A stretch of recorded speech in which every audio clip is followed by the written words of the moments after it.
congratulations. This is one of the best movies I've seen since Rocky with Creed 3. goodness. But we have to ask, what initially drew you to a project like this? What drew me to the project for sure was the legacy of what Creed is, right? I mean, I grew up watching the Rocky movies and hearing all of the hype in that world, and then here I was given an opportunity to enter this franchise, and I thought I have to. And then when I found out that Michael B. Jordan was directing it, I was just like, what? And he wants me to come and play?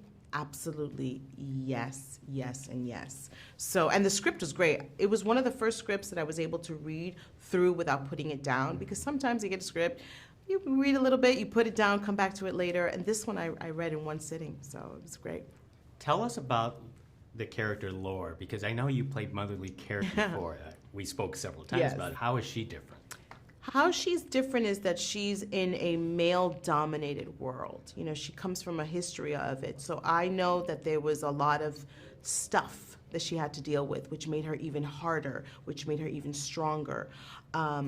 It's a male-dominated world, you know, and as much as we are showing a different side of it in many ways by introducing Laura, we can't ignore the fact that it has to be really difficult for a woman momager to come in and step in. So I love the introduction of that, and I have a feeling that more of that powerful women in the boxing world is in the future, perhaps.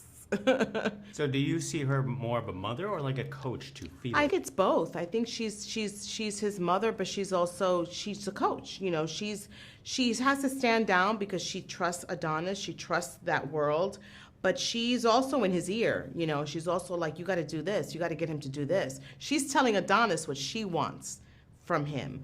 So there is the mama bear, but there's also the savvy businesswoman who knows what she wants. One of the great things about this film, Latino representation. Yeah. We were talking about a Mexican boxer in this one. Could have been a Cuban boxer for all we know. It could have been any boxer, but I think that what a wonderful tribute for the Mexican community in particular, because you can't think about the boxing world without thinking about the Mexican culture, without thinking about the Caribbean culture. And one of the beautiful things is when I got to know Jose Benavides, who is a professional boxer, I met his mother, and his mother is also, she has Dominican in her. So I was like, oh, you know, he's Mexican, but he's a little bit of everything, just like, you know, we all are. So it was wonderful to showcase that, to give an homage to the Mexican culture, and also to give an homage to an Afro-Latino, the Afro-Latino culture. So I'm excited about our people seeing themselves represented. Well, it's a pleasure to speak with you again. One more time, I'm just going to have to form a fan club of it. Well, bring it on. Thank you. Thank you. Thank you. Thank you. Good to see you.